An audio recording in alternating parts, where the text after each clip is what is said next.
My name's Jared Fitzgerald. It's a pleasure to meet with you and be able to talk about my gallery and also the studio.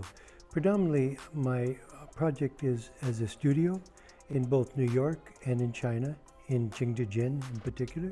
This is an opportunity sharing with you what you're reaching out for to tell not only what I'm doing, but to try to draw in also other Chinese artists, American Chinese and Chinese artists into New York culture.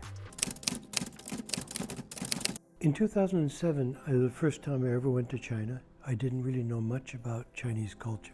After that week of business meetings, I said, well, I'd love to extend another week and a half because this place is amazing, Beijing I'm in. And so I added that week and a half and decided to actually move to China and to begin to set up studios there and to begin to work there really full time. And I set up for a studio to be able to paint with ink on paper, Schwinn paper, and on silk. So predominantly, I was working in Beijing, and then it later expanded a couple of years later to Jingdezhen to do porcelain work.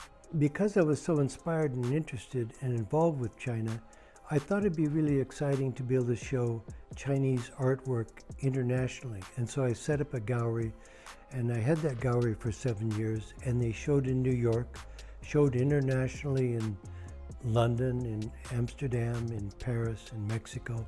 So these are all artists that I became friends with and I was also learning from because they knew porcelain much better than I. They could guide me and instruct me about what is interesting, what has qualities. So I learned a lot with the Chinese, and in turn, then I began supporting their effort and their work internationally. In the West, you're usually working with a box. It has linear perspective.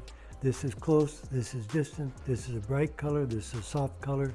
So you're working in a more of a framework, Western. In China, when you're working with ink painting, it could be much more fluid.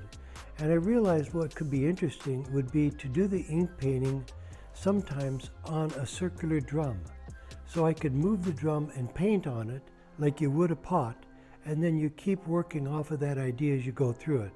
So it's not really as linear as a box, but is about kind of the narrative that's going on, much like storytelling is for Chinese people.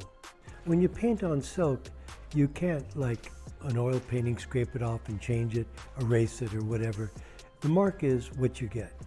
I like working that way, the same way sometimes if I'm in another city or town, I'm inspired. It's immediate reaction. So the ink painting was really wonderful in that I could do large scale and small scale paintings on silk.